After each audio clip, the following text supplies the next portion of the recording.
آج کے اس ڈیجیٹل دور میں جب ہر چیز ہماری انگلیوں پر ہے تو تاریخ سے ہمارا رشتہ کیسا ہونا چاہیے؟ کیا وہ پرانی قیمتی کتابیں صرف الماریوں کی زینت بنی رہیں گی یا پھر ٹیکنالوجی انہیں ہماری اسکرینوں پر دوبارہ زندہ کر سکتی ہے؟ آئیے آج اسی دلچسپ سفر پر چلتے ہیں۔ اور سب سے پہلے ایک بنیادی سوال کہ آخر تاریخ ہے کیا؟ کیا یہ صرف گزری ہوئی کہانیوں کا مجموعہ ہے یا پھر یہ ایک ایسا آئینہ ہے جس میں ہم اپنے حال اور مستقبل کی تصویر دیکھ سکتے ہیں؟ تو آئیے پہلے اسی نقطے کو سمجھتے ہیں کہ ہم تاریخ پڑھتے کیوں ہیں۔ کیا یہ صرف بادشاہوں، جنگوں اور تاریخوں کو یاد کرنے کا نام ہے یا اس کے پیچھے کوئی بہت گہرا مقصد چھپا ہوا ہے؟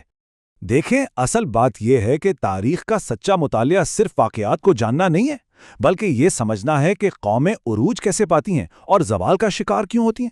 یہ ہمیں سکھاتی ہے کہ وہ کون سی اخلاقی قدریں تھیں، وہ کون سا ایمان تھا اور وہ کیسا نظم و ضبط تھا جس نے تہذیبوں کو بلندیوں پر پہنچایا، اور پھر وہ کون سی کمزوریاں تھیں جنہوں نے سب کچھ ختم کر دیا۔ اور جب تاریخ کے اسی گہرے فلسفے کو سمجھنے کی بات آتی ہے تو ایک ایسی کتاب ہے جس کا نام ذہن میں فوراً آتا ہے، ایک ایسی تصنیف جسے اردو اسلامی ادب میں ایک کلاسک کا درجہ حاصل ہے۔ جی ہاں، ہم بات کر رہے ہیں تاریخ اسلام کی۔ یہ مشہور مورخ مولانا اکبر شاہ خان نجیب آبادی کا وہ شاہکار ہے جسے اسلامی تاریخ کے مستند ترین ذرائع میں سے ایک مانا جاتا ہے۔ اس کتاب کی جو اصل طاقت ہے وہ صرف تاریخی حقائق میں نہیں بلکہ اس کے بے حد دلکش اور پراثر انداز میں ہے۔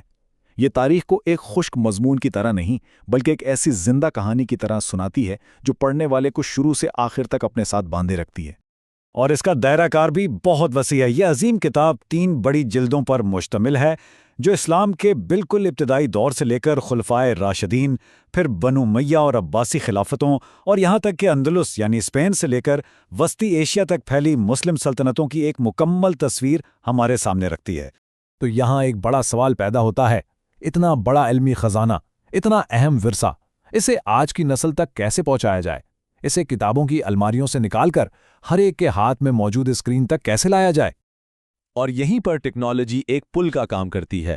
وفا سافٹ نے اس کلاسک شاہکار کو ایک جدید ڈیجیٹل ایپ کی شکل دی ہے تاکہ تاریخ کا یہ شاندار ورثہ ہر کسی کے لیے ہر وقت ہر جگہ دستیاب ہو۔ تو چلیں ذرا اس ایپ کے اندر جھانک کر دیکھتے ہیں، آخر اس میں ایسی کیا خاص باتیں ہیں جو تاریخ کے اس مطالعے کو ایک بالکل نیا اور دلچسپ تجربہ بنا دیتی ہیں۔ پہلی چیز جو آپ کو متاثر کرے گی وہ ہے اس کا ڈیزائن۔ اسے واقعی بہت خوبصورت اور دلکش انداز میں بنایا گیا ہے۔ اس کا انٹرفیس اتنا سادہ اور صاف ہے کہ پڑھنے کا تجربہ بوجھل نہیں لگتا بلکہ مزہ آتا ہے۔ اور اسے استعمال کرنا بھی بے حد آسان بنایا گیا ہے۔ انڈیکس کے ذریعے آپ فوراً کسی بھی باب یا موضوع پر پہنچ سکتے ہیں۔ آٹو بک مارک کی سہولت کا مطلب ہے کہ آپ ہمیشہ وہیں سے پڑھنا شروع کریں گے جہاں چھوڑا تھا۔ اور سب سے بہترین، اس کا سرچ آپشن، تاریخ کا کوئی بھی واقعہ، کوئی بھی نام سیکنڈوں میں آپ کے سامنے ہوگا۔ تو جب ایک تاریخی کتاب اس طرح ڈیجیٹل شکل میں ہمارے سامنے آتی ہے تو یہ صرف ایک ایپ نہیں رہتی، یہ دراصل ہمیں علم کے مستقبل کی ایک جھلک دکھاتی ہے۔ اس کا سب سے بڑا فائدہ ہے رسائی یعنی ایکسیسیبلٹی۔ علم کا یہ شاندار ورثہ اب صرف بڑی لائبریریوں یا چند ماہرین تک محدود نہیں رہا۔ چاہے کوئی طالب علم ہو، استاد ہو، محقق ہو یا تاریخ میں دلچسپی رکھنے والا کوئی بھی شخص، یہ انمول خزانہ اب سب کی پہنچ میں ہے۔ تو آخر میں اصل سوال یہ نہیں کہ ٹیکنالوجی نے ہمیں کیا دیا ہے، اصل سوال یہ ہے کہ جب تاریخ کا اتنا بڑا خزانہ ہماری انگلیوں پر موجود ہے تو کیا ہم ماضی سے سبق سیکھ کر اپنے حال اور مستقبل کو بہتر بنانے کے لیے واقعی تیار ہیں؟